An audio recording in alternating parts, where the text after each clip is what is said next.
سيد الأنبياء والمرسلين وعلى آله وأصحابه أجمعين ومن تبعهم بإحسان إلى يوم الدين اما بعد انسان کی زندگی میں بے شمار پہلو ایسے آتے ہیں کہ جن پہلوؤں کے اندر انسان کو غور و فکر اور تدبر کی ضرورت ہوتی ہے، لیکن انسان ان معاملات کے اندر غور و فکر اور تدبر کی بجائے عجلت اور جلد بازی سے کام لیتا ہے۔ یہ عجلت اور جلد بازی اکثر اوقات انسان کے لیے ان معاملات میں شرمندگی اور ندامت کا باعث بنتی ہے۔ اس کے حوالے سے رسول کریم صلی اللہ علیہ وسلم نے ارشاد فرمایا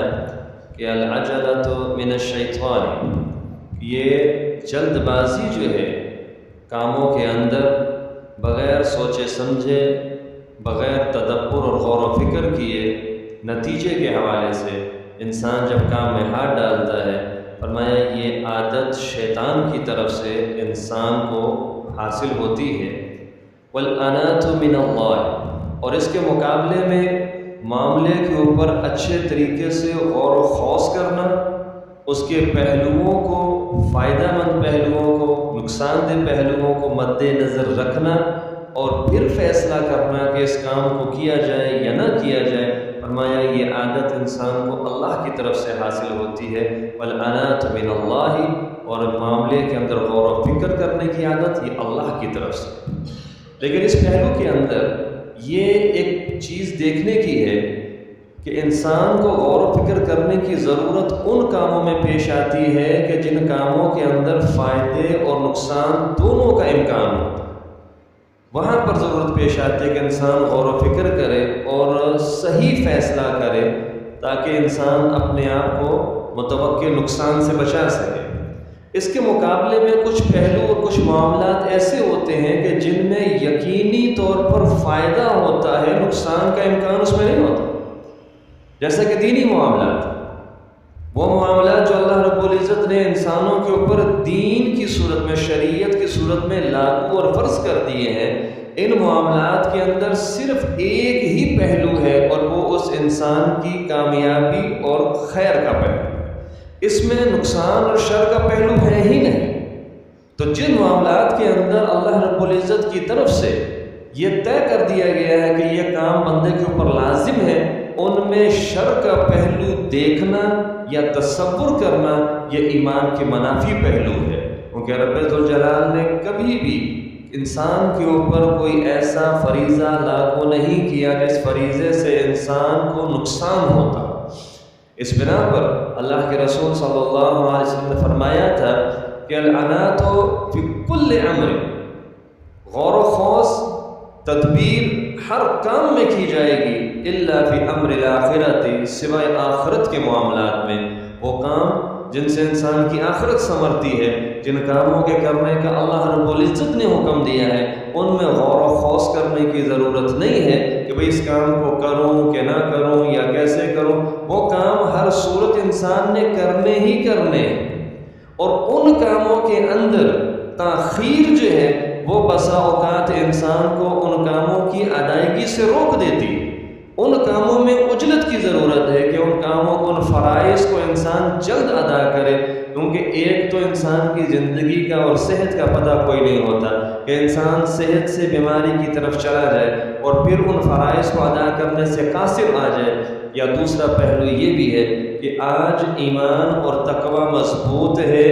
آج اس فریضے کو، اللہ کے اس حکم کو ادا کر سکتا ہے، اگر تھوڑی سی تاخیر کر لے اور شیطان اس کے اوپر حاوی اور غالب آ جائے تو پھر وہ شیطان اس کو پھر ایسی پٹیاں پڑھائے گا اور ایسے وسوسے ڈالے گا کہ یہ اللہ کے اس فریضے کے اندر دنیاوی اعتبار سے نقصان دیکھنے لگ پڑے گا اور اللہ کے فریضے کو چھوڑ دے گا۔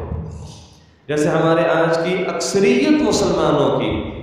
دنیاوی معاملات پہ جس انداز سے غور و فکر کرتی ہے کہ ہمیں اس کام میں نقصان نہ ہو۔ کسی انسان نے کاروبار شروع کرنا ہونا تو وہ اپنے اس کاروبار کے حوالے سے ہر ایک پہلو پر غور کرتا ہے کہ اس کام کو کس انداز سے کیا جائے، کون کون سے پہلو احتیاطی طور پر اختیار کیے جائے۔ ایک ایک باریک سے باریک چیز کو دیکھتا ہے،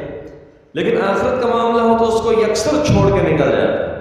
اور کئی لوگ ایسے بھی ہیں کہ جو آخرت کے معاملات کو دنیا کے فائدے پر تولتے ہیں،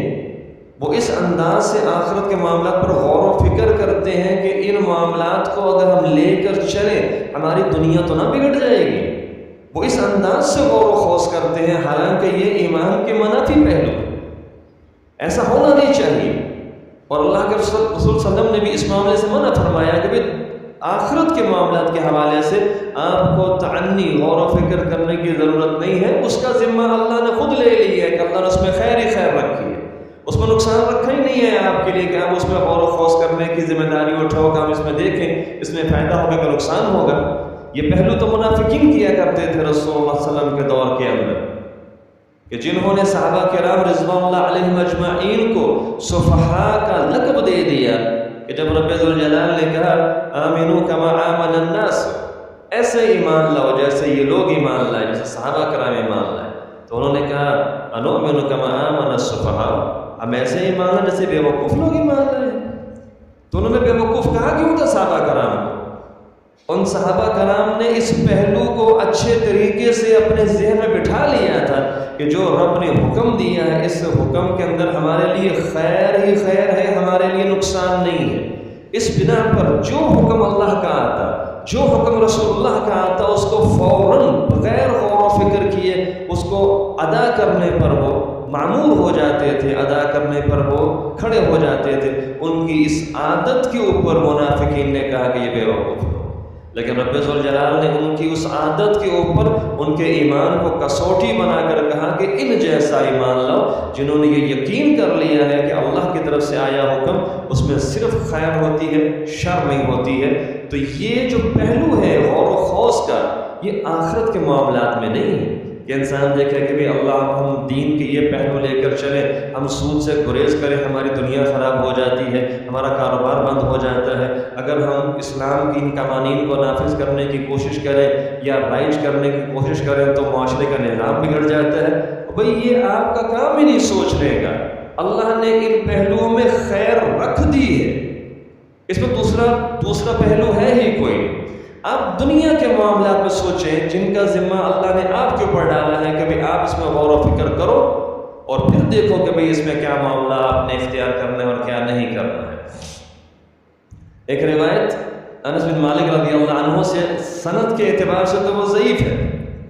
سند کے اعتبار سے ضعیف ہے، لیکن اس کا جو متن ہے وہ دوسری احادیث کے مطابق صحیح ہے، جس میں انس بن مالک رضی اللہ عنہ بیان فرماتے ہیں کہ ایک شخص رسول کریم صلی اللہ علیہ وسلم کے پاس آیا اور آ کر کہتے ہیں اللہ کے رسول جی صلی اللہ علیہ وسلم اوصنی، مجھے کچھ وصیت کیجیے۔ تو آپ صلی اللہ علیہ وسلم نے اس کو وصیت کی خذ الامر بالتدبیر، کوئی بھی کام تو کرنے لگے مکمل تدبیر کے تحت کام کر، اور تدبیر کا مطلب کیا ہے؟ اس کام کے ہر پہلو کو مد نظر رکھ، اس پہ غور و فکر، اس پہ غور کر،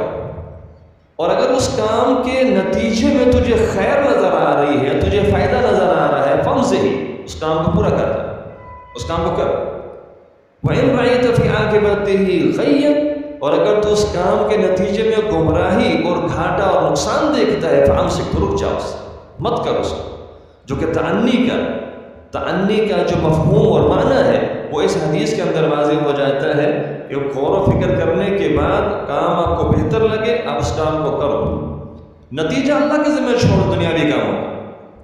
دنیاوی کاموں کا نتیجہ اللہ کے ذمہ چھوڑ دیں، کیونکہ ہم دنیاوی اعتبار سے کوشش کر سکتے ہیں، نتیجہ ہمارے اختیار میں نہیں ہوتا ہے، نتیجہ رب ذوالجلال کے اختیار میں ہوتا ہے۔ وہ انسان کے لیے فیصلہ کرتا ہے کہ اس کے نتیجے کو میں نے اس کام کو کس نتیجے تک لے کر جانا۔ اور یہ جو غور و فکر کرنے کی عادت ہے، رسول کریم صلی اللہ علیہ وسلم نے اس عادت کی اتنی تعریف کی، آپ صلی اللہ علیہ وسلم نے فرمایا کہ نبوت کا جو وصف ہے، اس نبوت کے وصف کے اگر 24 حصے کر لیے جائیں، 24 حصے، تو ایک حصہ 3 خوبیوں پر مشتمل ہے۔ فرمایا جس انسان کے اندر سمت صالح، اس کی سیرت اچھی ہو جائے، والتعدت، اور اس کے اندر معاملات میں غور و خوض کرنے کی عادت آ جائے کہ ہر کام کو جلدی کرنے کی بجائے اس پہ مکمل غور و فکر کر کے نتائج کو مد نظر رکھ کے کام کرنے کی عادت آ جائے. 2 چیزیں. اور تیسری چیز والاقتصاد، میانہ روی اس کے اندر آ جائے، فضول خرچی سے اپنے آپ کو بچا لے، کنجوسی سے بھی بچا لے، میانہ روی آ جائے، ضرورت کے مطابق خرچ کرتا ہے، باقی سے پھر ہاتھ روک لیتا ہے. کہ یہ 3 چیزیں، یہ 3 اوصاف اگر اس کے اندر آ جائیں تو یہ 3 اوصاف نبوت کے 24 حصوں میں سے ایک حصہ ہے جو اس بندے کے اندر آ گیا. یہ اتنے خوبصورت وصف ہیں کہ نبوت کے 24 حصوں میں سے یہ ایک حصہ، یہ 3 اوصاف مل کہ انسان غور و خوض کی عادت اپنا لے، اپنی سیرت کو اچھا کر لے، اور اقتصاد میانہ روی کی عادت اپنے اندر پیدا کر لے. فرمایا کہ یہ انسان جو ہے پھر یہ اعلیٰ معیار کا انسان بن جاتا ہے. اور غور و خوض کرنے کے بعد جب ہم کسی کام میں داخل ہوتے ہیں تو پھر اللہ کا بھی حکم ہے فَإِذَا عَزَمْتَ فَتَوَكَّلْ عَلَى اللَّهِ، جب عزم کر لیا کام کرنے کا پھر اللہ پر توکل کر کے اس کام میں داخل ہو جائے، نتیجہ اللہ کا سپرد کریں، اللہ اچھا نتیجہ ہی نکالے گا. اور ویسے بھی اللہ کے رسول صلی اللہ علیہ وسلم نے فرمایا ہے کہ جب انسان کسی کام کے کرنے کا ارادہ کرے،